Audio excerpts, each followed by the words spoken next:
sobre el contexto en el que nos encontramos y sobre nuestro rol como formadores de profesionales y ciudadanos. Quisiera comenzar refiriéndome brevemente a la coyuntura. A nivel internacional se observa el resurgimiento de corrientes nacionalistas junto con tensiones en los sistemas democráticos, cuestionamientos a los mecanismos de representación. A ello se suma un cuestionamiento creciente al modelo de globalización que durante décadas promovió la apertura de los mercados y la interdependencia económica. Y tenemos también la guerra a 14.000 kilómetros del Perú, que está trayendo una elevación del precio de los combustibles que está afectando notablemente al mundo y a nuestro país. En el ámbito nacional, este escenario se expresa en un proceso electoral caracterizado por alta fragmentación y por desconfianza institucional. En este marco, los problemas públicos como el crecimiento, la desigualdad, la gobernanza, presentan un mayor nivel de complejidad y requieren ser analizados considerando múltiples dimensiones, todas ellas interrelacionadas. Frente a ello, se refuerza la responsabilidad de la universidad como espacio de formación y producción de conocimiento. Y en ese marco, el aporte de las ciencias sociales, muchas gracias, es específico. No se trata de emitir opiniones, sino de producir conocimiento analítico y basado en evidencia. Eso implica explicar fenómenos complejos, cuidar los supuestos y sostener argumentos consistentes. Supone, además, formar estudiantes con criterio propio, capacidad de análisis y disposición al diálogo, incluso en contextos de desacuerdo. En un entorno donde circula información fragmentada, la universidad está llamada a sostener el análisis riguroso y a contribuir a una deliberación pública mejor informada. En esa línea, desde el vicerrectorado académico, este trabajo se orienta al fortalecimiento del cuerpo docente, al desarrollo de una formación más integrada y a una atención sistemática de la trayectoria del estudiante, con énfasis en su autonomía intelectual y responsabilidad. Este enfoque se concreta en espacios como esta facultad, donde la formación y la investigación se articulan para comprender la realidad y aportar a su análisis. Me dirijo ahora a ustedes, queridos estudiantes. Les corresponde asumir este proceso de manera activa, con lectura rigurosa, discusión informada y capacidades de investigación que les permitan contrastar sus ideas con evidencia. A mis colegas, los docentes, mi reconocimiento por una labor central que hoy exige sostener estándares académicos y orientar procesos formativos en contextos de mayor complejidad. Así iniciamos este año académico con la exigencia de comprender mejor la realidad y de aportar desde el conocimiento a su análisis. Y también con la convicción de que ese esfuerzo sostenido y riguroso puede generar contribuciones significativas para el país. Muchas gracias.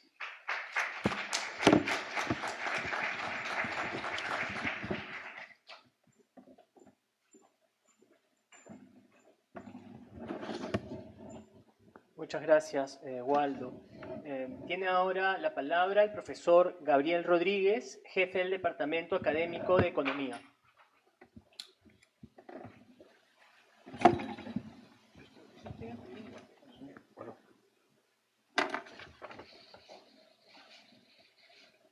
Muy buenas tardes con todos. Saludo a nuestro estimado vicerrector y colega Waldo Mendoza, Fanny Muñoz, decana de la facultad, David Sulmón, jefe del Departamento de Ciencias Sociales, colegas presentes y alumnos presentes. Es una costumbre hacer esta ceremonia y con una presentación importante por parte de alguna persona que destaca en la literatura para abrir el año académico. Y es así como estamos procediendo este año también. Va a ser un año, diría yo, tal vez más inmediatamente un semestre bastante especial. Dentro de 2 semanas se juegan o se van a tirar las cartas del destino de este país. Algunas de esas cartas están en manos de nosotros como comunidad académica y también en manos de nuestros alumnos. ¿Qué clase de país vamos a resultar ser después de unas cuantas semanas? O si hay una segunda vuelta seguramente, ¿qué clase de país vamos a ser? ¿Seguiremos siendo este país quebrado?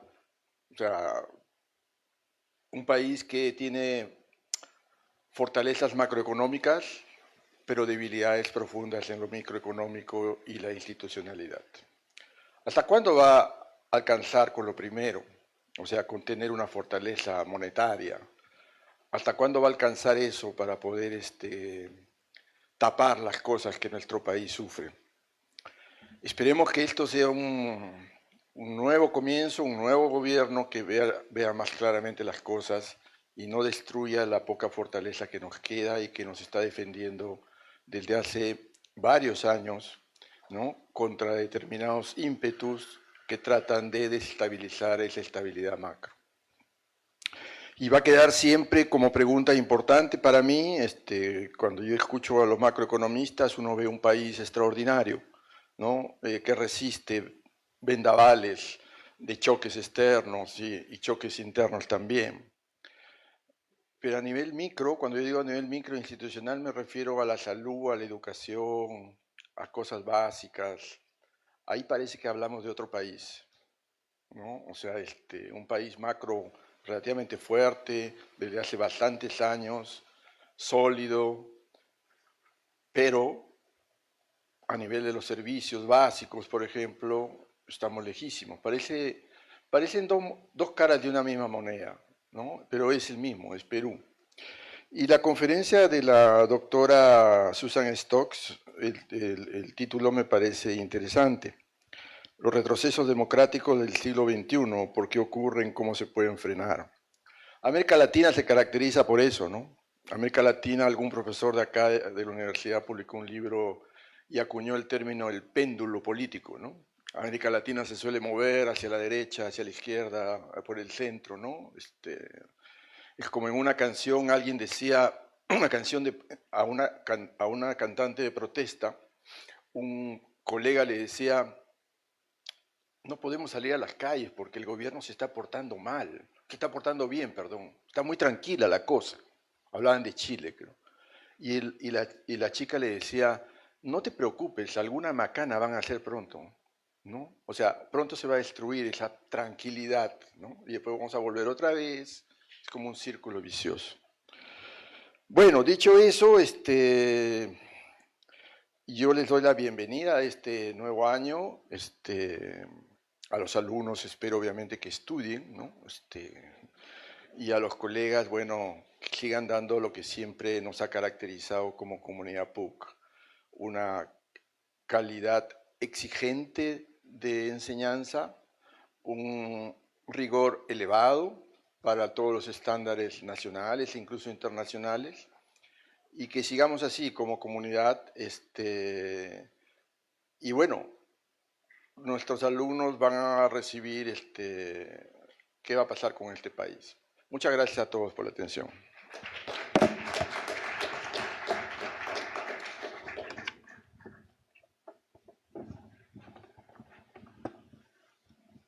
Muchas gracias, Gabriel. Vamos a escuchar ahora al profesor David Sulmont, jefe del Departamento Académico de Ciencias Sociales.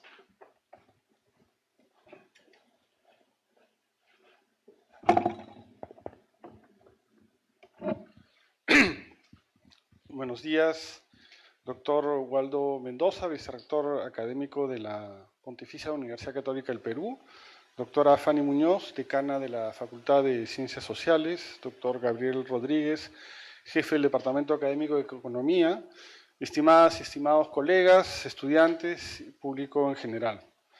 Este acto de apertura del año académico es un ritual que nos permite reencontrarnos entre docentes, con nuestros estudiantes y renovar nuestro compromiso por una formación académica rigurosa, exigente, pero también pertinente y al servicio de nuestro país.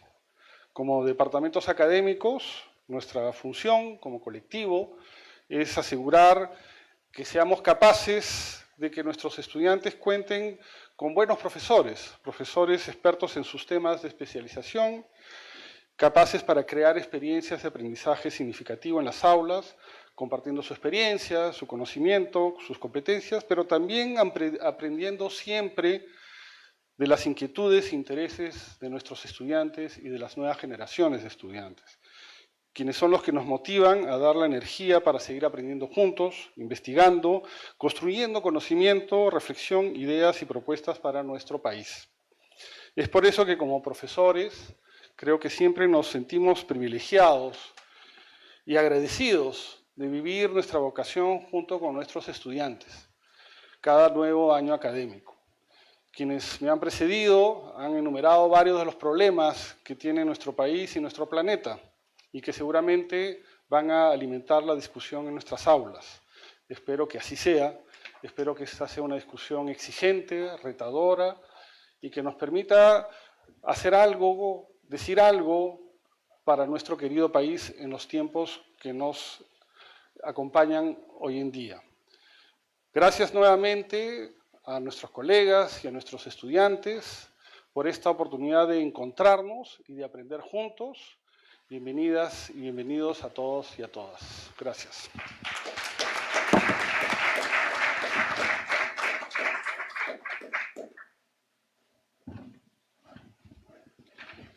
Muchas gracias, David. Tiene ahora la palabra la profesora Fanny Muñoz, decana de la Facultad de Ciencias Sociales.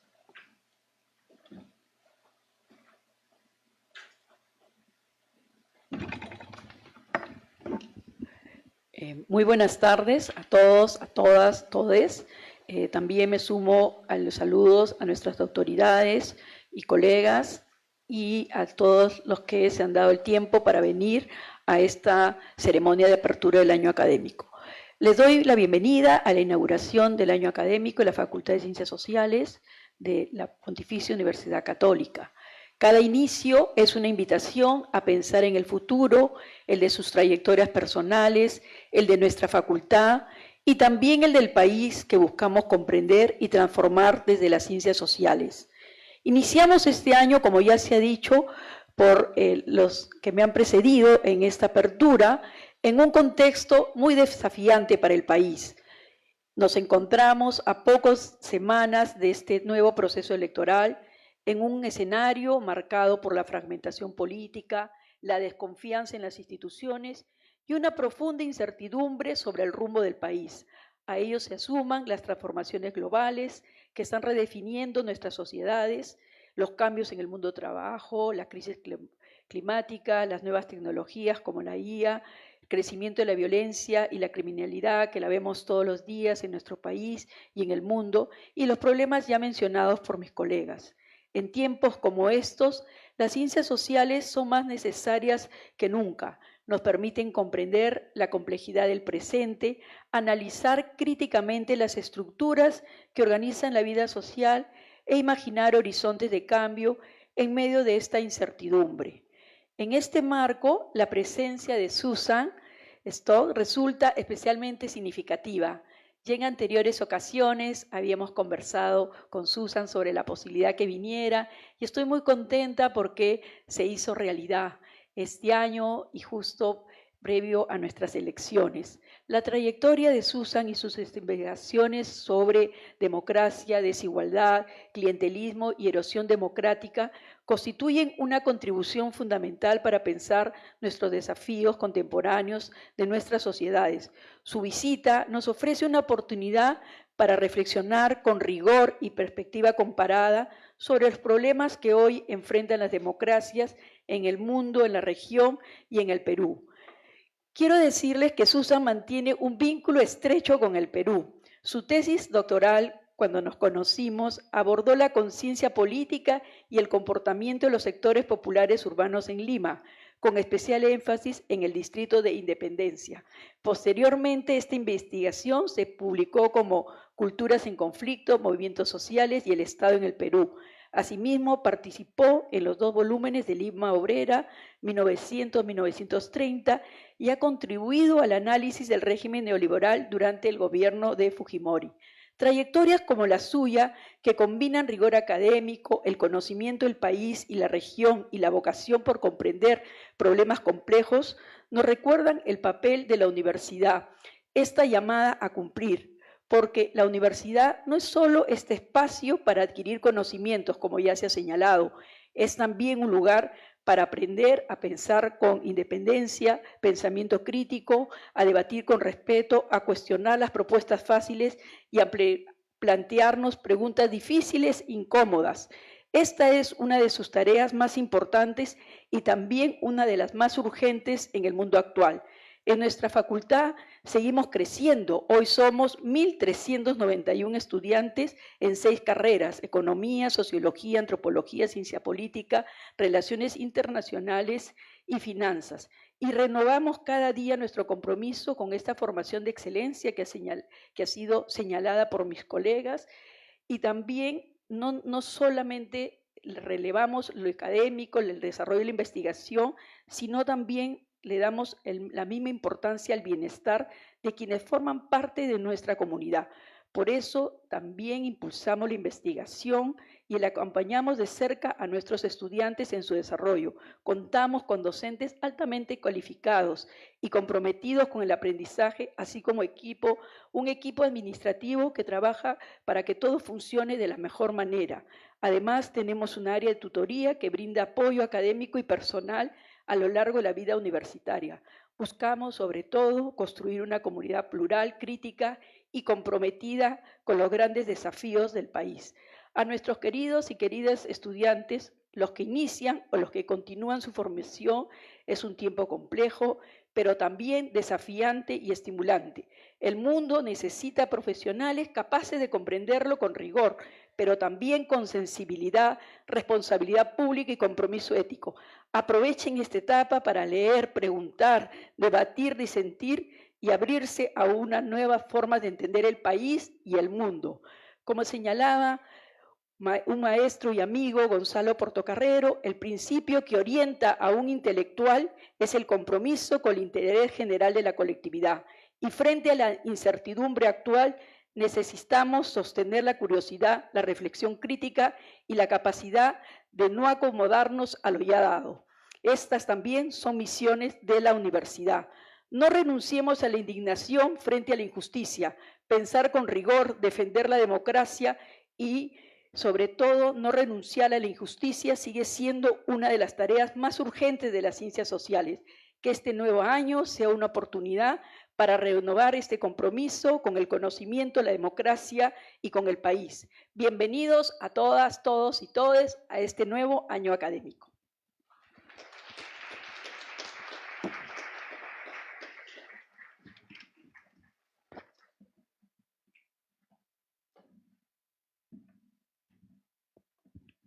Muchas gracias, Fanny, y muchas gracias a las autoridades por participar de esa ceremonia. Entonces, vamos a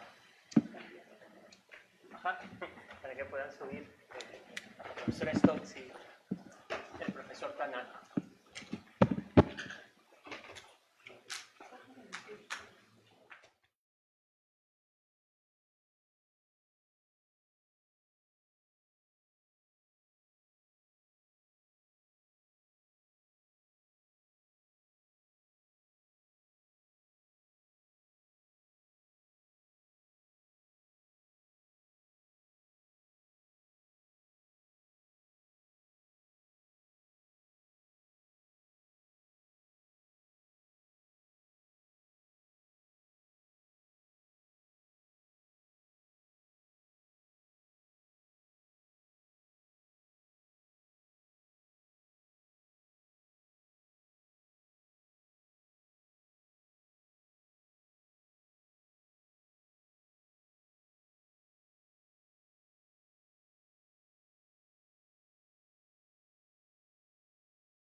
docente principal del Departamento Académico de Ciencias Sociales, quien presentará a la profesora Stokes.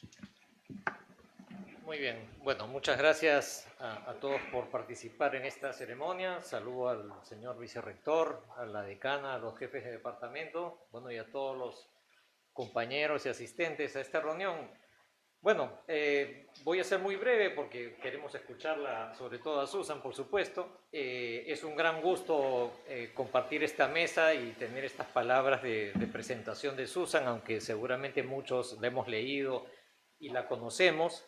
Creo que es importante, quisiera partir por donde empezó la decana hace unos minutos, ¿no? Susan es una larga amiga de nuestro país, conoce muy bien nuestro país, desde el inicio de su carrera académica estuvo involucrada con nosotros, inició su carrera académica estudiando la cultura popular en Lima, en términos históricos, en las primeras décadas del siglo XX, estudió los orígenes y el arraigo popular del Club Alianza Lima, ¿no es cierto? Y yo diría que a partir de su interés en la cultura popular, no solamente en términos históricos, se interesó en la cultura política y en la cultura popular y en la cultura política de Lima de esos años, los años 80, que fueron años muy convulsionados. Entonces Susan en esos años estudió, como decía la decana, la cultura política de sectores populares urbanos, especialmente en el distrito de Independencia, en Lima Norte. Y luego eso dio origen, me parece, a un interés más permanente sobre temas vinculados a opinión pública, cultura política, que van a marcar también una constante en su trabajo.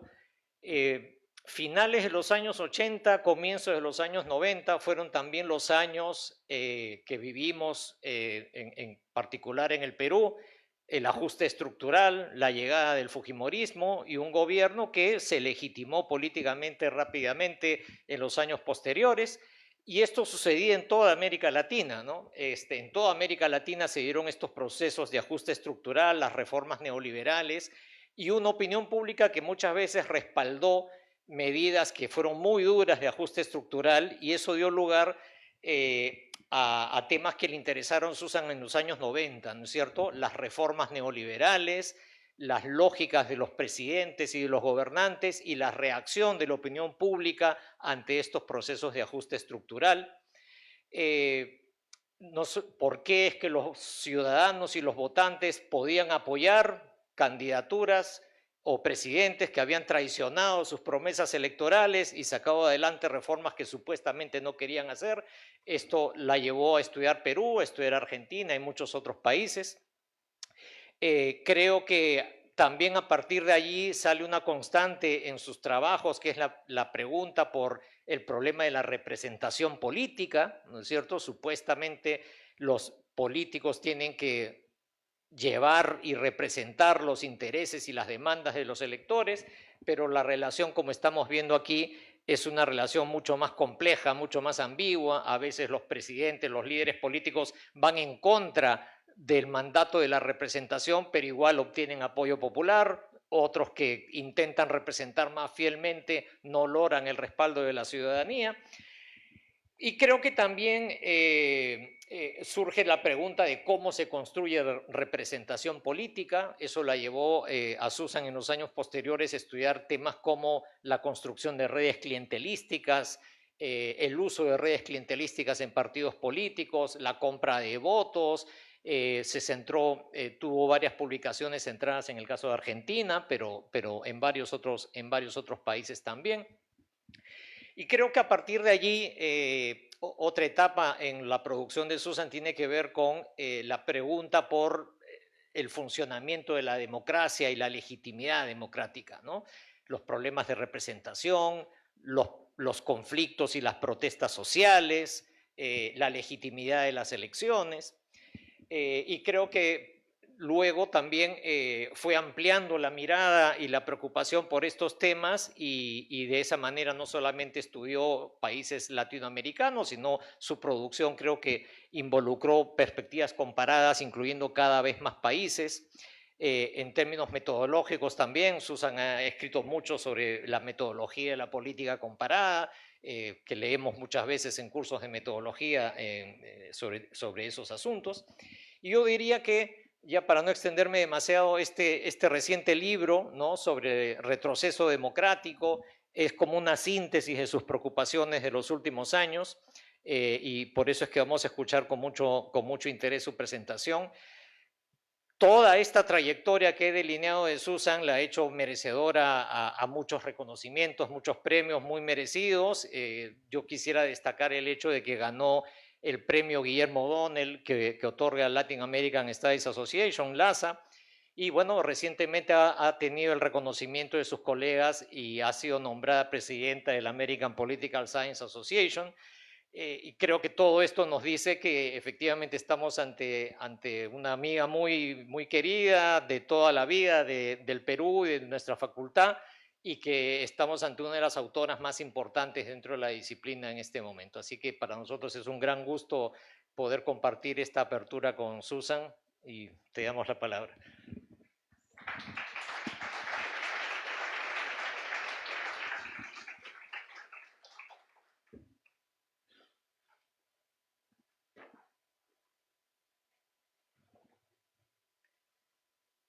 Bueno, primero, ¿cómo hacemos esto? ¿Se puede ponerlo ahí para poder ver? Bueno. Ok, muy bien. Primero quisiera agradecer a la decana Fanny Muñoz, que es una amiga desde hace muchos años, no voy a decir una vieja amiga porque somos muy jóvenes todavía, y las autoridades de las ciencias sociales en la Universidad Católica, y Martín, qué linda presentación, muchas gracias. Yo, la primera vez que vine a la Universidad Católica, hace 40 y no sé cuántos años, 2 años, yo me había recibido recién, había estudiado antropología en la universidad y obtuve una beca de la Comisión Fulbright para venir a Perú a estudiar, y yo creo que si el criterio de la Fulbright fue conocimiento del Perú, se equivocaron mucho en mi caso, no sabía nada y aún así me acuerdo de varias conversaciones con profesores de las ciencias sociales en la Católica, cuando ellos con mucha paciencia y generosidad comenzaron a orientarme acerca de la literatura y la realidad peruana. Veo la universidad mucho más grande, muchos más edificios, me pierdo, con estudiantes. Realmente da mucho gusto ver la cantidad y la variedad, la heterogeneidad de estudiantes, y una universidad muy reconocida, como era en aquella época, pero sigue siendo, por la excelencia de los investigadores, los profesores en ciencias sociales. Entonces, me es muy grato estar acá de nuevo. Mis comentarios hoy, voy a hablar sobre la erosión de la democracia, un fenómeno que afecta varios países en el mundo de hoy. En mis comentarios voy a describir la erosión democrática, explicar un poco de qué se trata. Luego analizaré sus causas y las estrategias que emplean los líderes autocratizantes para mantener el control de la opinión pública, al tiempo que amplían sus propios poderes y socavan sus democracias.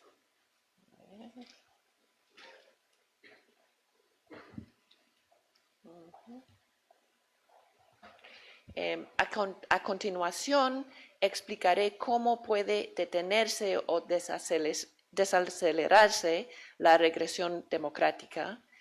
Al final concluyo con algunas reflexiones sobre qué significa un mundo más autocrático para las relaciones internacionales, para la guerra y la paz entre las naciones.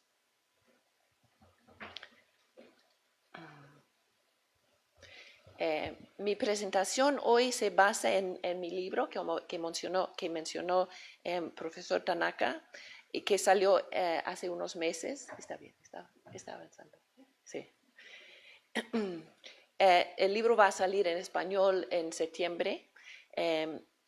Los investigadores, comenzando con la cuestión de qué cosa es la erosión democrática, qué quieren decir los académicos cuando escribimos y hablamos de eso.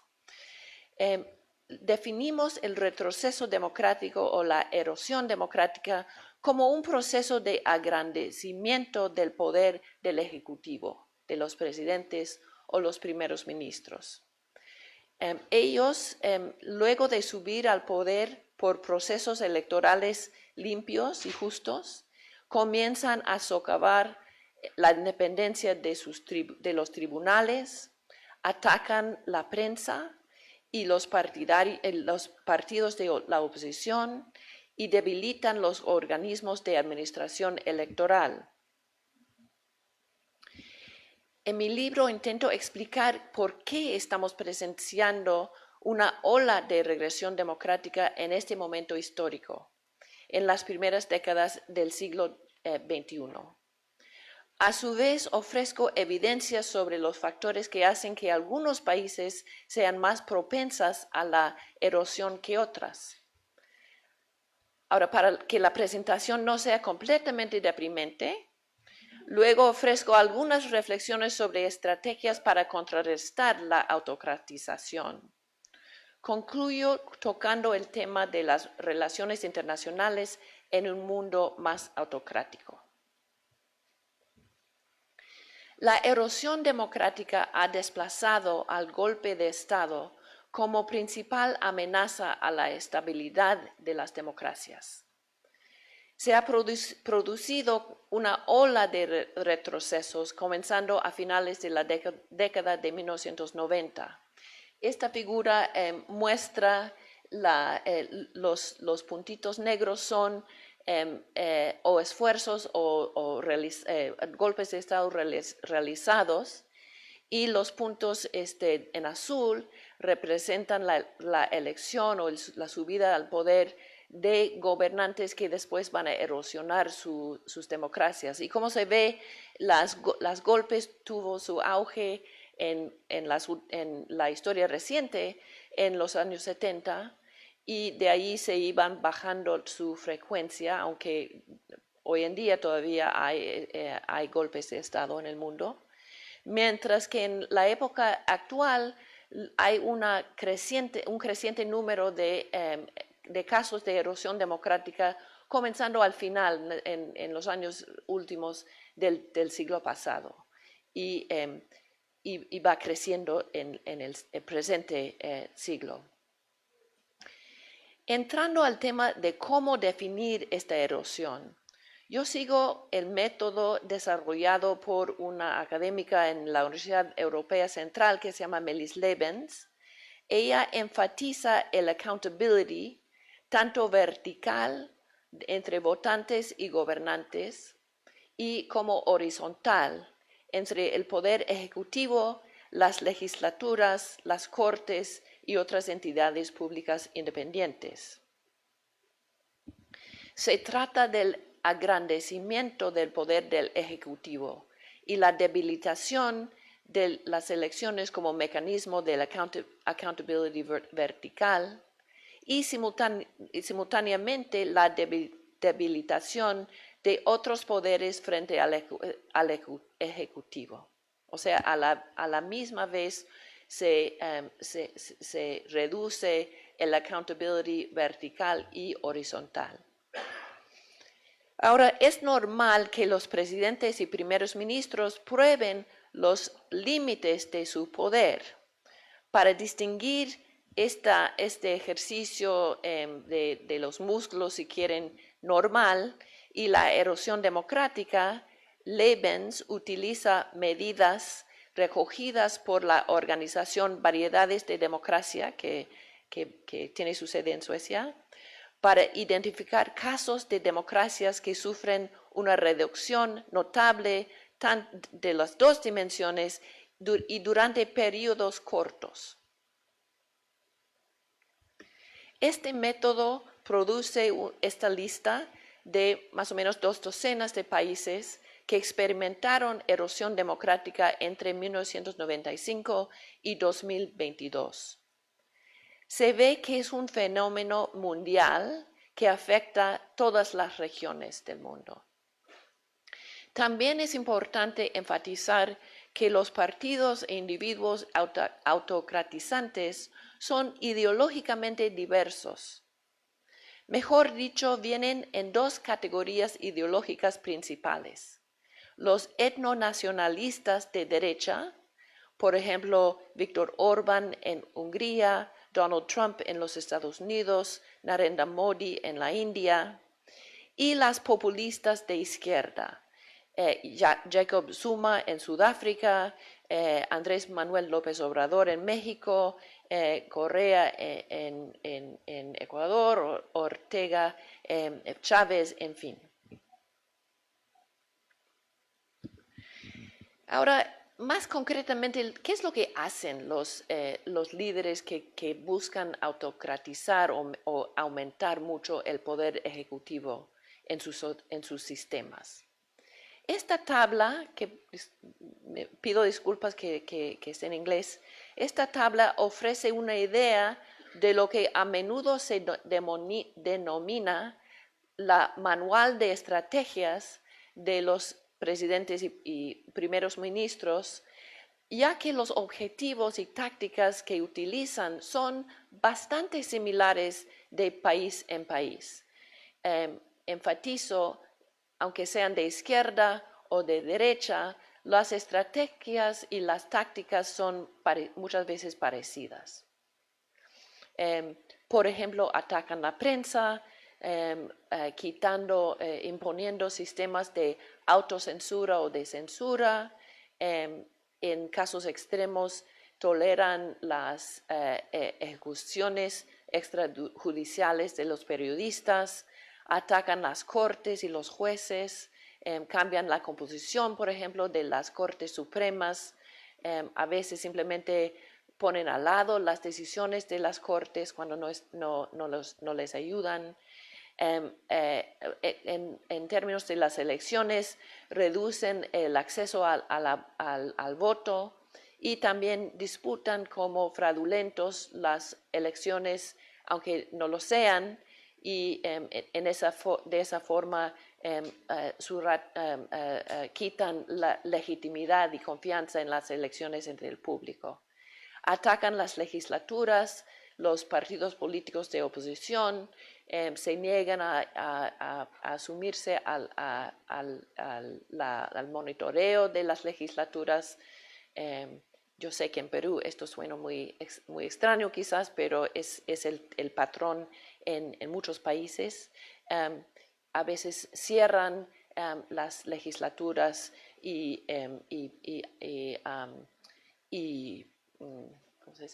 no permiten la existencia de los partidos políticos.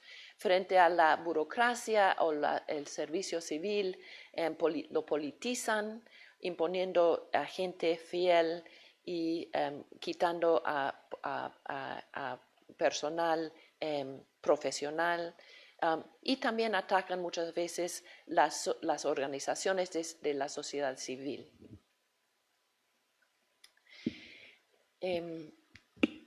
Ahora, tomando el tema de las causas de la erosión democrática, obviamente es un fenómeno complejo, tiene sus particularidades en diferentes países, pero cuando uno estudia de una forma estadística y un poco desde lejos, con datos internacionales, los casos de las democracias que sí han experimentado la erosión y las que no, el factor clave que nos ha salido un hallazgo que hemos encontrado es que la desigualdad económica es el factor más sobresaliente. Mientras mayor la desigualdad de los ingresos o de la riqueza dentro de un país, mayor el riesgo de que experimente erosión democrática.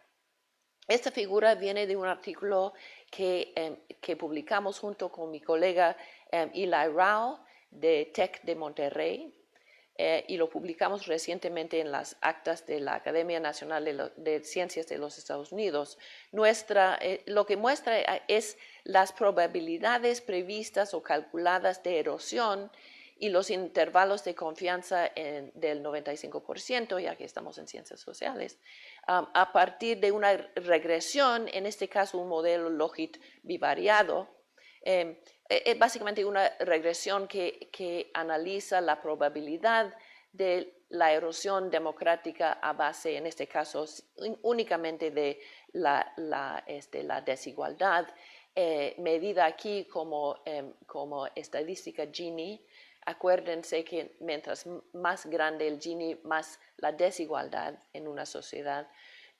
Pero lo hemos estudiado, hemos calculado otras regresiones, realmente 100 regresiones con diferentes modelos, con controles por otros factores, en fin, y siempre nos ha salido significativo e importante el efecto de la desigualdad.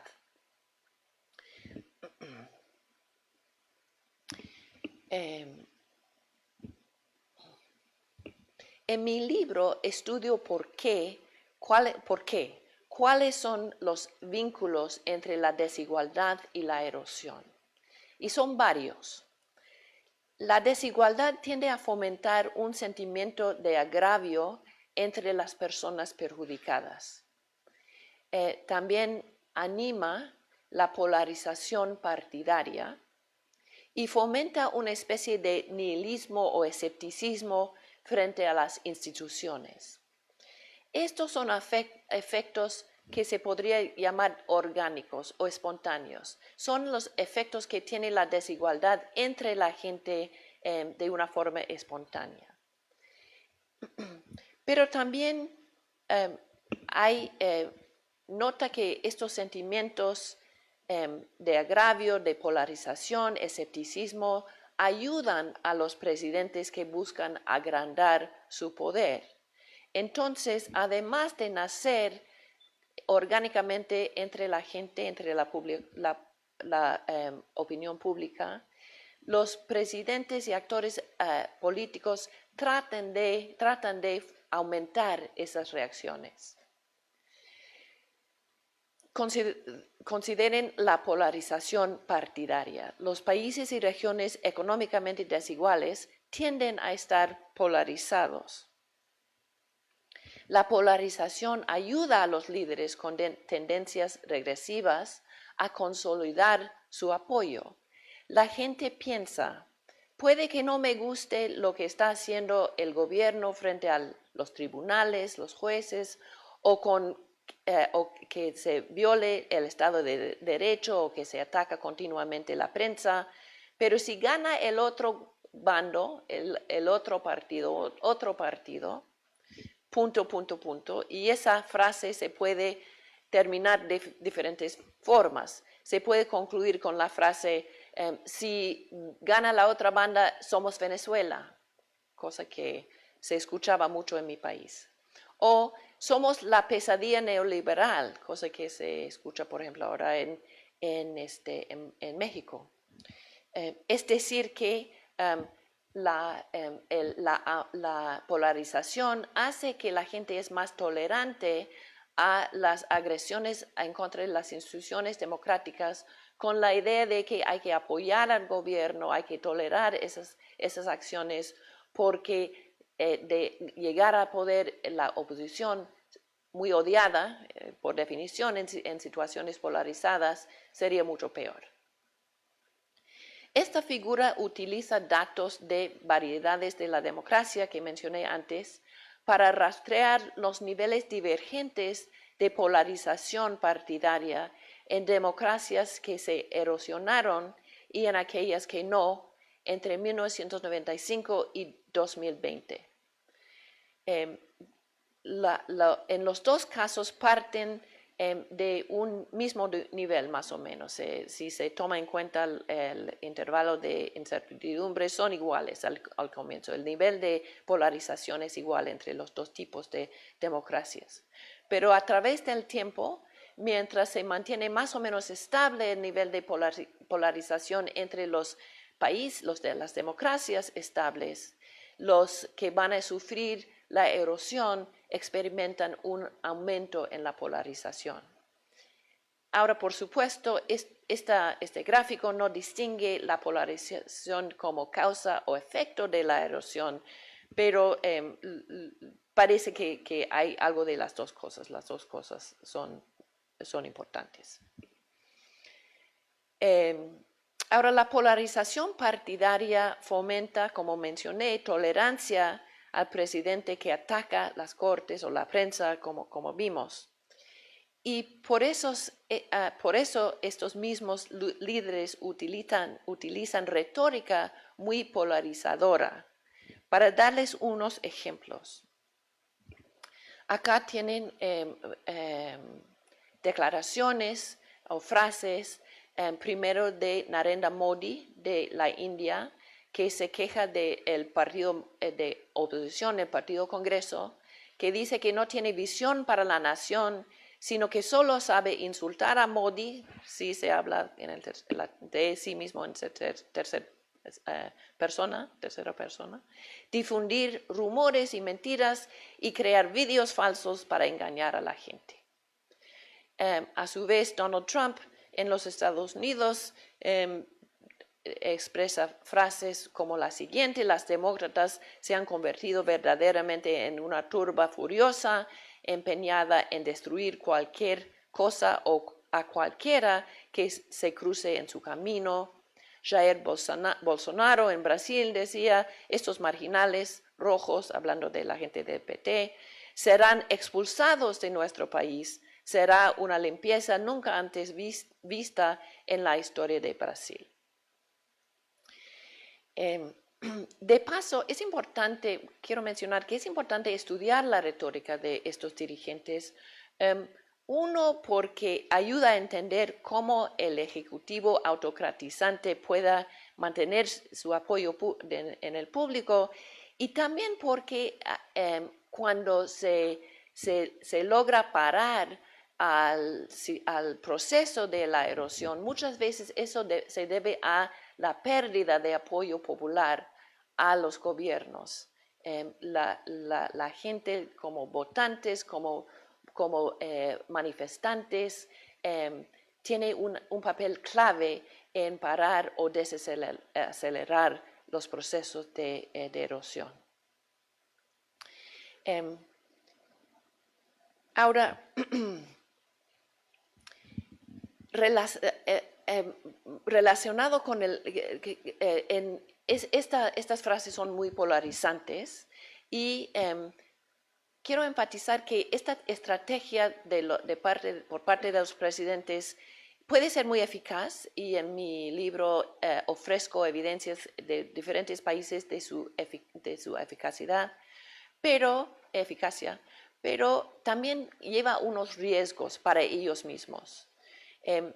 Pónganse en la situación de un votante que prefiere el Partido Congreso en la India, o los demócratas en los Estados Unidos, o el PT en Brasil.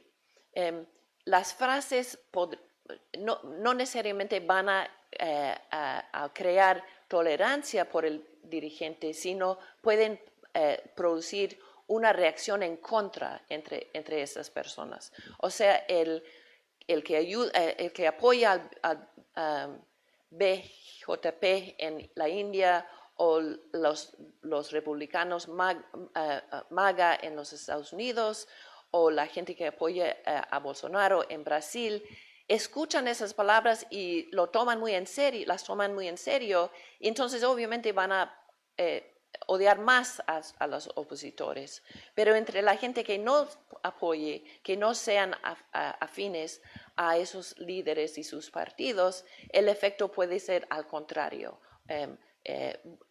fomentar una reacción en contra. Y, por ejemplo, en países en que el voto no es obligatorio, puede fomentar más participación por parte justamente de los opositores al presidente.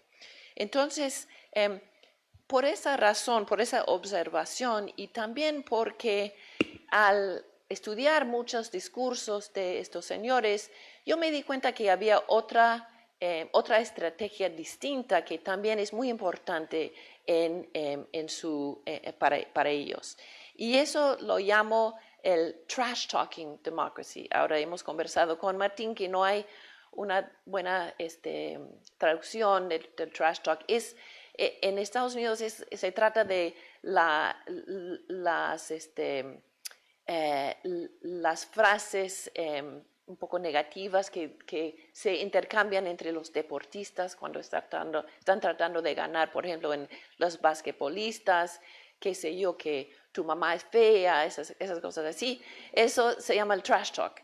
Y el trash talk sobre la democracia, lo que quiero decir ahí no es que la gente, que estos presidentes dicen que la democracia es fea, que la democracia es un mal sistema de gobierno, sino más bien se autorreclaman muy democráticos, pero eso sí atacan a instituciones particulares de la democracia, sobre todo las instituciones que ellos quieren atacar en ese momento. La denigración o el trash talk sobre las instituciones, bueno, acuérdense que el discurso polarizador tiene el objeto de llevar a la gente a pensar, puede que no me guste todo lo que hace, pero es preferible que ocurra esta erosión, que él es preferible a la oposición.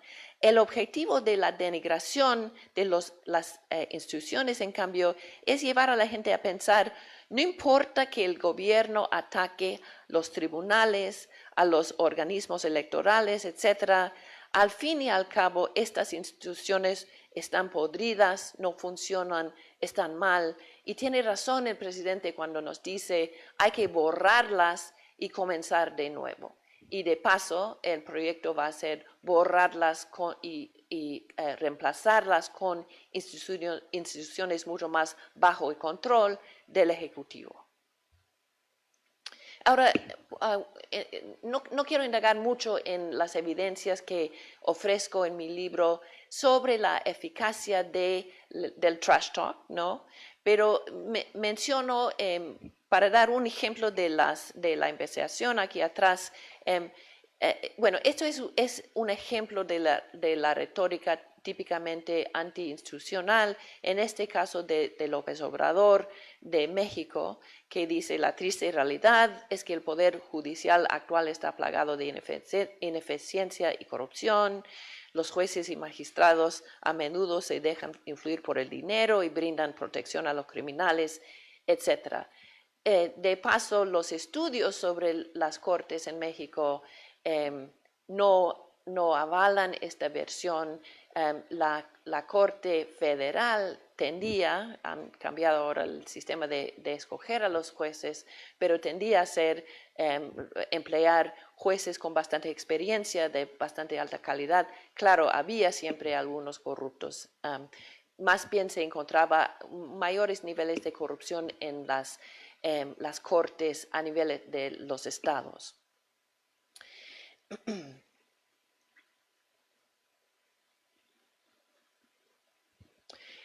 Si la teoría sostiene que el trash talk democrático dispone al público a aceptar los ataques del Ejecutivo contra las instituciones, ¿funciona realmente? En mi libro aporto pruebas que el trash talk contra la democracia puede ser efectivo. Nosotros, un elemento de un ejercicio empírico que hemos utilizado en varios países, es tomar ejemplos de ese tipo de denigración, retórica muy antiinstitucional,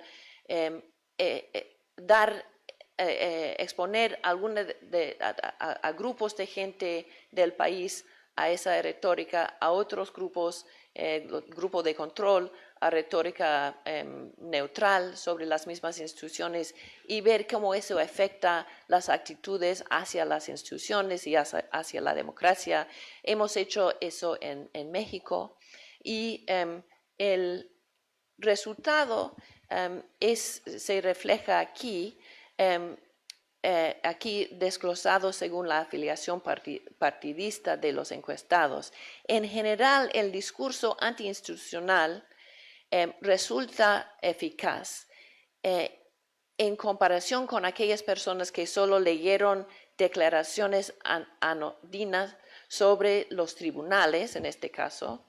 Quienes estuvieron expuestos a las críticas mostraron un mayor acuerdo, por ejemplo, con la idea de que los presidentes deberían desobedecer a los jueces y tener la facultad de destituirlos cuando no están de acuerdo con el presidente. Y lo interesante aquí es, fíjense en los efectos sobre la gente que se identifica con Morena, que es el partido político de López Obrador. Ellos son afectados, tomen en serio lo que dice su presidente sobre los jueces. Pero también fíjense en la oposición. Estos son personas que se autoidentifican o con el PRI o con el PAN, los dos partidos mayores de oposición. Ellos también son afectados por este discurso. O sea, lejos de haber una reacción en contra, cosa que se ve cuando la retórica es partidaria y polarizante, aquí más o menos el efecto es entre la oposición, es en la misma dirección que el efecto sobre los votantes que apoyan al gobierno. Bueno, voy brevemente a la cuestión de las estrategias para contrarrestar la erosión democrática. Hay que tomar en cuenta que la mayor forma en que se ha parado el proceso de erosión democrática es sacando al presidente o primer ministro del poder. Y eso ha ocurrido bajo tres circunstancias, básicamente. Una es que pierden en la reelección o sus partidos pierden en la reelección. Eso ocurrió, por ejemplo, con Trump una vez en el año 20, en Zambia, en 2021, Bolsonaro también perdió elecciones en el 23, el PiS en Polonia también perdió elecciones. Otro método de sacar al presidente autocratizante del poder es cuando su propio partido político lo saca. Y eso ha ocurrido, eso ocurre con mayor facilidad en los sistemas parlamentarios y efectivamente en Sudáfrica en el año 2018 el partido del Congreso Nacional Africano forzó la resignación de Jacob Zuma, que era bueno, lo llamaban presidente, pero efectivamente el primer ministro. En el Reino Unido no lo clasifico como un caso de regresión o erosión democrática, pero estaban en vía A bajo el gobierno de Boris Johnson y el Partido Conservador forzó a Johnson a retirarse en el año 22.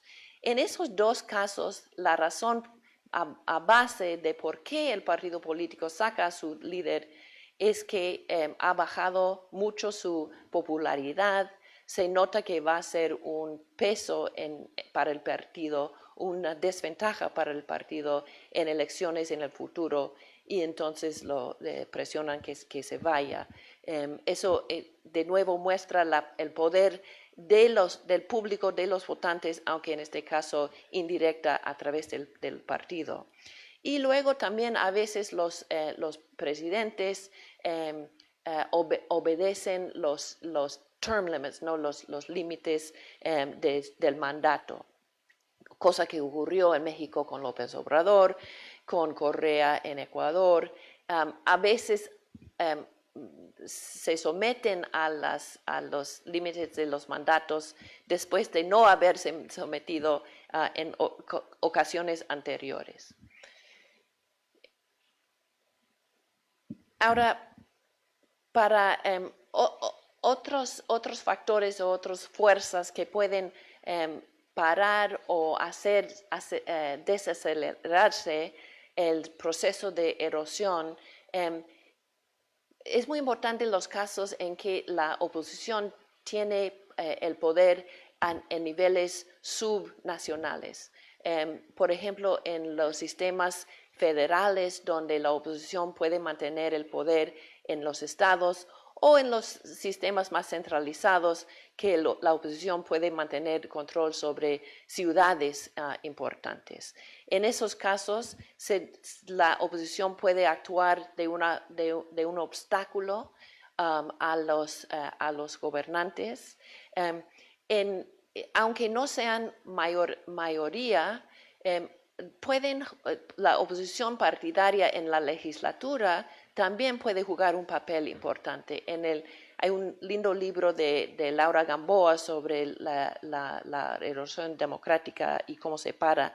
Ella explica el caso de Colombia en la época de Andrés Uribe, en que estaban en vía a cambios de ley en la legislatura que hubieran causado una erosión democrática, pero la oposición utiliza trucos y reglas parlamentarias para pausar, para poner pausa a esas leyes, esos procesos, y esa pausa permite a las cortes y la movilización social a organizarse de una forma bastante eficaz. Los abogados y los tribunales muchas veces han jugado un papel muy importante en restablecer el estado de rule of law, el Estado de Derecho, gracias. Y eso está pasando, por ejemplo, en los Estados Unidos en la actualidad. Y también menciono, por último, los movimientos sociales, que juegan un papel muy importante, por un lado, en romper la narrativa que todos estamos de acuerdo en lo que está pasando, y también para dar la sensación a los que están en desacuerdo, que siempre hay muchísimos ciudadanos que no están de acuerdo con la erosión democrática. Les da una sensación de tener éxitos, de estar ahí, de estar cuestionando el actuar del gobierno. Bueno, para terminar, voy a tocar el tema de las relaciones internacionales. Esta foto es del soldado, se llama el soldado pensativo, y fue hecho para honrar a los muertos canadienses en la Primera Guerra Mundial. Se encuentra en la Bélgica. Yo tuve la experiencia de verla el verano pasado. Y es muy conmovedor, hace recordar el enorme costo en vidas que son las guerras, ¿no? Por lo general, concebimos la defensa de la democracia como un proyecto nacional. Sin embargo, la naturaleza de los regímenes políticos también tiene implicancias para la guerra y la paz, para las relaciones internacionales. En el siglo XVIII, el filósofo Immanuel Kant sostuvo que las repúblicas constitucionales serían menos propensas a entrar en guerra comparado con los despotismos, debido a que en las repúblicas el pueblo ejerce una mayor influencia sobre las políticas y acciones de los gobiernos y la guerra resulta devastadora y la gente por lo general no quiere entrar en guerra. Esa observación de Kant ha sido apoyado en las ciencias políticas actuales. Se ha vuelto a estudiar con métodos muy sofisticados, con mucha estadística, con estudios de caso, lo que se llama la paz democrática. Y lo que se ha encontrado es que las democracias, de hecho, son mucho menos propensos a entrar en guerras entre sí. No necesariamente las democracias frente a los sistemas autoritarios, pero los sistemas o los gobiernos autoritarios tienen una tendencia mucho más grande hacia la guerra. Capaz si Rusia había seguido un proceso de democratización en los años 90 en vez de girar hacia un sistema francamente autoritario, lo que tiene ahora, quizás no hubiera invadido en Ucrania hace 4 años. Ucrania, que es un país, una nueva democracia que sufrió su propia erosión democrática bajo el gobierno de Viktor Yanukovych, pero que fue expulsado por su propia gente en 2014. Y entonces se trata de un país autoritario enfrentándose a un país democrático, aunque una nueva democracia con muchos desafíos. Y la teoría de Kant y de los politólogos actuales es que esa agresión Rusia-Ucrania no es ajeno, no tiene algo que ver con el tipo de régimen. Agrego que en el momento actual, el hecho de que los Estados Unidos es un sistema democrático muy en plena erosión, a la misma vez, según los politólogos israelíes, Israel también está sufriendo un proceso de erosión en su democracia. Se supone que eso podría aumentar la posibilidad de lo que estamos viendo ahora de una actitud bastante bélica de los dos países. Entonces, para concluir, necesitamos proyectos nacionales para proteger nuestras democracias en nuestros países, pero ese también es un proceso o debe ser un esfuerzo internacional porque las consecuencias del autoritarismo son también internacionales. Bueno, muchas gracias.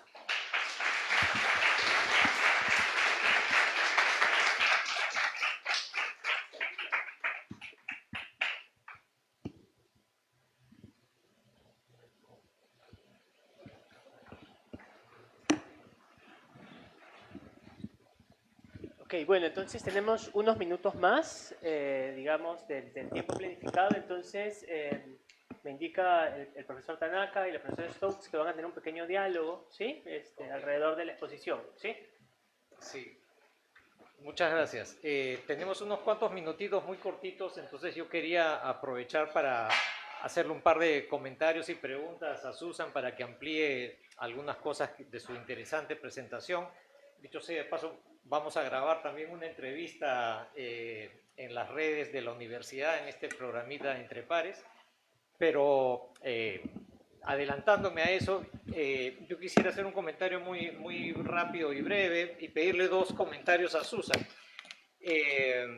Este camino que ella ha descrito tan interesante de condiciones estructurales de desigualdad que generan escenarios propicios para polarización, que favorecen liderazgos extremistas, digámoslo así, que los llevan al poder, que tienen cierta legitimidad y que luego encabezan estos procesos de erosión democrática. Yo lo que diría es que, llevando la discusión para nuestro país, uno podría pensar que algo como ese proceso lo hemos vivido tempranamente, ¿no es cierto?, en los años 90 con el gobierno de Fujimori, ¿no? Entonces tenemos un gobernante fuerte que había llegado a través de elecciones y que siguió más o menos el manual de la erosión democrática y que también terminó cayendo y dio lugar a un proceso de democratización, ¿no? En este momento, nosotros en el Perú, y ahora que tenemos elecciones muy pronto, lo que estamos discutiendo es que el camino de nuestra erosión parece muy particular, ¿no? El que estamos sufriendo ahora. Es una erosión donde no hay liderazgos fuertes, la democracia cada vez está peor, pero no es que hubiese un gran líder, ¿no es cierto?, que esté encabezando eso, sino que al contrario, la fragmentación y el debilitamiento del poder central está llevando a que emerjan como intereses particulares que vienen desde regiones, desde sectores informales, desde economías ilegales, y eso es lo que estaría explicando la erosión. Yo diría que en nuestro caso particular reciente, diría yo que en la región, cuando se ha hablado del caso de Guatemala, se ha pensado también un ejemplo emblemático de este tipo de erosión. Entonces, quería preguntarte si es que en los casos que han analizado o podrías considerar comentarnos algo sobre diferentes variantes contemporáneas del proceso de erosión, ¿no?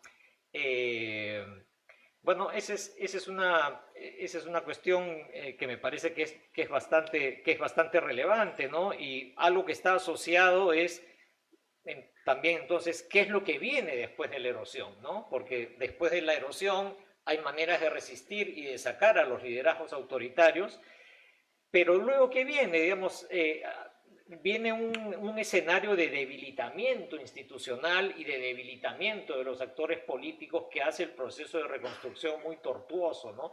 Uno podría decir que eso es lo que ha vivido el Perú en los últimos 20 años, post-Fujimori, y quizá lo que está sufriendo Bolivia hoy, lo que está sufriendo Ecuador post-Correa, ¿no es cierto?, o lo que está pasando en Brasil post-Bolsonaro. Entonces también quería pedirte un pequeño comentario sobre eso. Y finalmente, ya que comentaste sobre los líderes autocráticos, autoritarios y la guerra y la paz, no me resisto a hacerte la pregunta de cómo evalúas lo que está sucediendo con el presidente Trump y la guerra en Irán, ¿no? Efectivamente uno dice, es un líder autoritario, toma decisiones como le da la gana, no le pide permiso al Congreso, viola toda la legalidad internacional y embarca a todo el país a un conflicto. Frente a eso hay una discusión, ¿no? Esto es fruto de un grosero error de cálculo y una decisión absolutamente irreflexiva que le va a jugar finalmente en contra al líder autoritario, lo va a deslegitimar y va a permitir facilitando una transición, o ha sido una apuesta muy riesgosa, pero que tiene alguna posibilidad de ganarla y capitalizarla a su favor en las próximas elecciones, ¿no? Entonces quería dejarte esas motivaciones para tus reacciones. Muy buenas preguntas. Comenzando con la primera, yo quisiera distinguir entre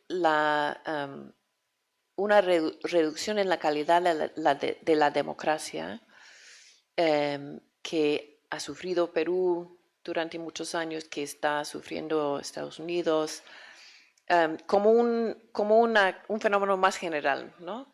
Y el fenómeno más específico, que es el agrandamiento, no sé si estoy inventando palabras, agrandamiento del poder ejecutivo, como un tipo de reducción en la calidad de la democracia, que es más común en este mundo, en este periodo. Me hace pensar en la frase que comienza la novela Ana Karenina de Tolstoy, ¿no? De todas las familias felices son iguales y las familias infelices cada uno tiene una forma particular de ser infeliz. Perú, la democracia funciona mal porque está muy fragmentada. Ahora, yo tengo ideas sobre cómo ocurrió eso, pero tú sabrás mucho más de eso. Pero para mí tiene que ver justamente con, bueno, muchos factores, ¿no? Pero uno de esos es la decisión muy intencional del fujimorismo hace mucho tiempo de abrir camino a un sinnúmero de partidos políticos, además de achicar por un largo tiempo el Congreso, lo cual fragmentó mucho el sistema, y de tal forma que cuando se volvió a un sistema más democrático, todavía había un sistema de partidos muy fragmentado y bueno, por varias razones, un poder ejecutivo bastante débil frente a la legislatura, ¿no? Y eso tiene en común con lo que estamos sufriendo en Estados Unidos, lo que ha pasado en México, en fin, que la calidad de la democracia es baja, es terrible, no funciona bien, pero es otro tipo de reducción. Sobre la guerra iraní, la guerra que iniciaron y que están llevando a cabo los Estados Unidos y el gobierno de Israel. En el caso de la decisión de Trump, lo que muestra es una cosa que es bastante común entre los gobernantes autoritarios, que hay una concentración de poder de decisión muy fuerte en el individuo, y muchas veces ese individuo no se rodea con asesores capaces. Entonces se prestan, no siempre es así, pero muchas veces los gobiernos autoritarios, los gobernantes autoritarios, hacen muchos errores. Siguen estrategias poco capaces que van a ser problemáticos para ellos mismos, como has dicho, ¿no? Entonces, ¿por qué? Bueno, porque no es al azar, ¿no? Por un lado, porque necesitan a gente muy leal a ellos, y hasta cierto punto la lealtad y la competencia, ¿se dice? Bueno, la competencia y la lealtad son, hay un trade-off, ¿no? Hay un, o tus asesores van a ser leales o van a ser capaces. Hay algunos que son los dos, pero muchas veces no. Y el gabinete de Trump es, bueno, francamente está lleno de payasos, ¿no? Está el ministro de Defensa, que prefiere llamarse ministro de Guerra, es un hombre que su trabajo anterior fue ser, ¿cómo se dice?, el que habla de las noticias en Fox News, los fines de semana, ni siquiera en los días de semana. Se ve muy guapo, se supone tiene trajos, ropa muy linda, pero no tiene experiencia, no tiene la confianza de las Fuerzas Armadas, de la gente capaz, que hay mucha gente muy capacitada en el liderazgo. Y así, el ejemplo que me gusta dar de la falta de asesoría capaz en el caso de Trump es trivial, pero te dice algo. Trump lanzó al comienzo de su segundo periodo en el poder un discurso de que íbamos a hacer a Canadá el estado 51. Seguramente eso causó escándalo acá, como causó en Estados Unidos, y en Canadá ni hablar. Y ese discurso ayudó mucho al candidato anti-Trump y perjudicó al candidato tipo Trump en Canadá, de tal forma que, a fin de cuentas, Martin Carney gana las elecciones en el Partido Liberal. El día de las elecciones en Canadá, el día Trump lanza un mensaje en Truth Social diciendo Canadá va a ser un estado de los Estados Unidos. ¿Dónde estaba el asesor que viene y le dice, señor, no es el momento para decir eso? Y entonces, bueno, y también hay elementos idiosincráticos. Tiene 79 años, hay elementos de los filtros no funcionan muy bien, ya sabemos cómo comienza a hacer eso. Pero no es completamente una cosa de él ni de personalidad, también es estructural. Entonces, hemos dejado un poco de pensar cada locura, para decirlo, que hace, cuál es la estrategia atrás. A veces sí lo hay y a veces no lo hay. Es un error sobreevaluar las estrategias del hombre más poderoso del mundo. Bueno, muchas gracias, Susan. Felizmente los líderes autocráticos también cometen errores. Es una buena noticia. Así que, bueno, muchas gracias por tu presentación. Bueno, muchas gracias.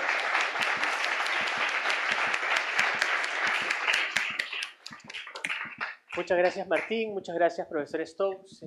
Damos por concluida entonces esta pequeña ceremonia, pero las invitamos afuera a un breve compartir. Muchas gracias por haber venido y buen año académico 2026. Gracias.